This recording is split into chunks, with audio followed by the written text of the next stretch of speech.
बारंग आंचलिक वरिष्ठ नागरिक संघर साधारण अधिवेशन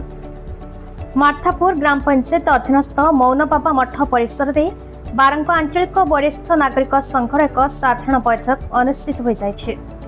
एही कार्यक्रम में वरिष्ठ नागरिक मानक केतोटी समस्या पर आलोचना होइतला।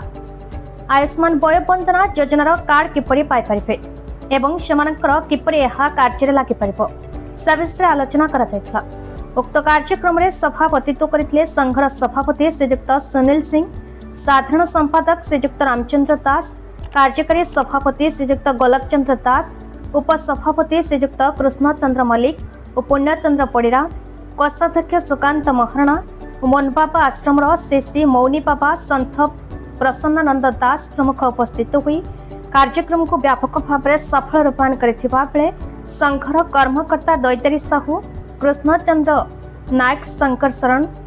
बेहेरा, नारी नेत्री अन्नपूर्णा दास, शरद चंद्र राउत और संतोष पाणी अन्य सदस्य माने जोगदे कार्यक्रम में सहयोग करथिले। सुनील सिंह बारंग आंचलिक वरिष्ठ नागरिक संघर सभापति।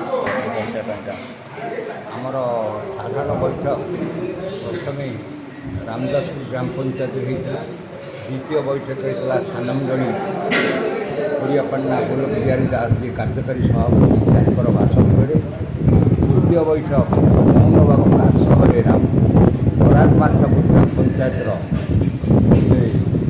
वरिष्ठ मान दायित्व नहीं। वरिष्ठ नागरिक आंचलिक 8टा पंचायतर समस्त महिला वरिष्ठ मान आज उपस्थित होते। परवर्ती बैठक कुनेपड़ा ग्राम पंचायत हम ये बैठक में आम स्थायी गृह जो वरिष्ठ मान अवहेलित होती व्यवस्था करा महासंघ पक्षर आम 50,000 टका फाइनान्स डिपार्टमेंट आम संघ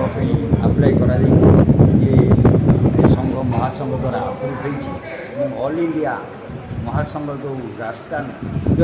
आम डेलीगेट महिला वरिष्ठ मान पाई एवं जो आमर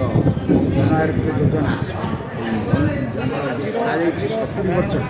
कार्यक्रम बहुत आरंभ कर समस्त स्वास्थ्य सेवा कर ग्राम्य मान भाव में कार्डियोलोजी परीक्षा ठार आरंभ कर समस्त परीक्षा जेहेतु स्ट्रोक रे बहुत वरिष्ठ मान मरी जाती सरकार दृष्टिमान स्वागत योग्य समस्त ब्लॉकर आंचलिक वरिष्ठ नागरिक एक सभा अनुष्ठित मार्थापुर आश्रम